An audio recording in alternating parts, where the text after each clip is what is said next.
I'ma keep it a bean. Stick to the script, every scene. This from last year, but they clean. Say to say, I'ma take something else, but it's a winning team. Charlie Sheen, fam gang, the regime. I'm from Piney Green. What's good, Shellitronnn here, the most smoke, no joke, and I'm back at again with a brand new video, and I'm gonna keep it a bold bread biscuit. This video right here isn't gonna be me giving you guys a lot of information. It's gonna be more of me asking you guys a question and seeing how you guys feel about this small bit of information we got earlier today during our joint practice today with the Bills, the very first of our two joint practices with the Bills.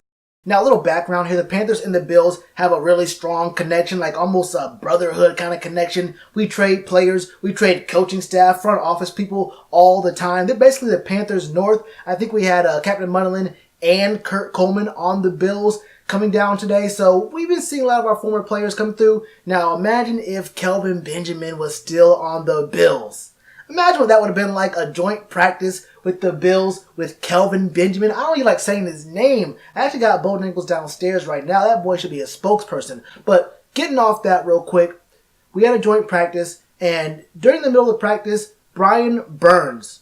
You know who Brian Burns is, right? This man tweaked his ankle and he had to get taken out, got his ankle iced up, got it wrapped up, and he did not return to practice. And I might be wrong here, so someone let me know. But didn't Brian tweak his ankle like a week ago or like earlier on in the process? I feel like this isn't the first time he hurt his ankle. And if it is, I'm not even sure if it's his same ankle. But this has happened before. And when he did not come back to practice, that raised a lot of questions, because obviously, you know, there's sometimes you might tweak an ankle, you might like feel something, like get a little twinge, something like that. You get off the field for a second, you're off the field for that next drill, and you're back at it. But Brian got his ankle iced up, wrapped up, and he did not return, and that raises some pretty big questions, not only for this next training camp session or the next one, but really for the preseason. Actually, is there a training camp practice after tomorrow? I don't think so, but keep it real with you, I don't even know what today's date is, so I couldn't tell you off the top of my head. But looking forward to this game against the Bills on Friday, our second preseason game. It's looking kind of dark for whether or not we should keep Brian Burns on the schedule, let him actually play in this game. He only got 10 snaps in that first game against the Bears, and in this second game, we probably could maybe expect him to get a couple more snaps than just 10. He didn't get 2 sacks in that game, but with him having another ankle injury, I'm not sure if that's really in the cards, if that should be a move that we should make. This guy is going to be the future of our defense and really the present of our defense. He's going to be the biggest member of our defense. One of the biggest guys, you can't count Luke out, but one of the biggest guys on defense this year. Do you risk putting him in 3 days removed from having to miss a whole practice because of his ankle, which might be a repeat kind of injury going on here?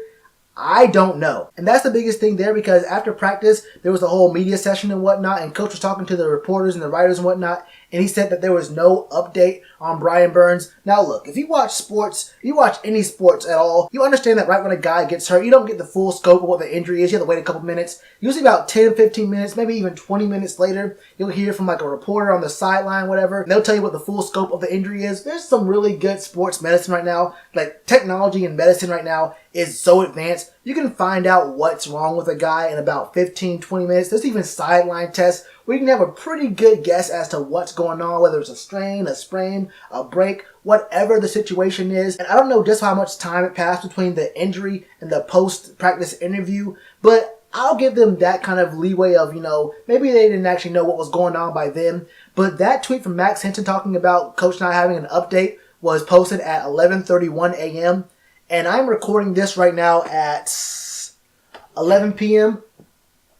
There's not been an update from the Panthers' Twitter, Instagram, the actual site itself. So they're trying to keep this pretty hush-hush. I think at this point, there is a pretty good understanding of what happened to Brian Burns, whether it was a strain or a sprain or whatever it is.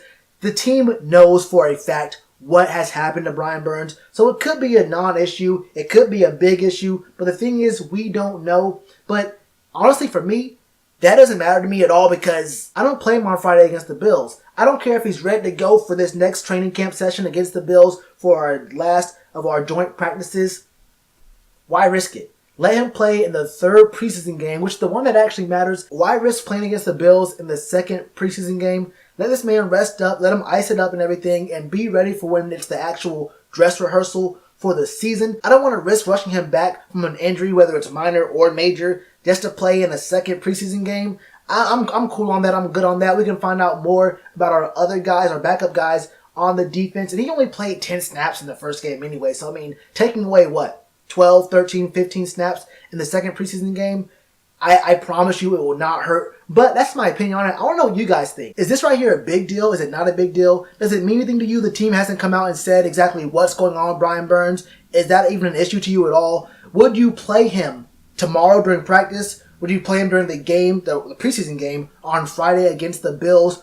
What would you do if you were the coach in this situation? Let me know all your thoughts in the comments below. Hit that subscribe button. Hit that bell icon. Make sure to like our new Facebook page, facebook.com/Shellitronnn. We're doing a giveaway for this Cam Newton hoodie jersey from House of Hoodies. They hooked us up with this one, and you can only enter the giveaway on Facebook, liking the page. I'll have a video up tomorrow with all the details for that. Check it out. And as always, you already know what to do with that like button. Cheers to you, appreciate the chance. Being told y'all I been the man. Being told y'all I had the gift. Tell a friend to tell a friend. Real ones gonna recommend. Count this as another win.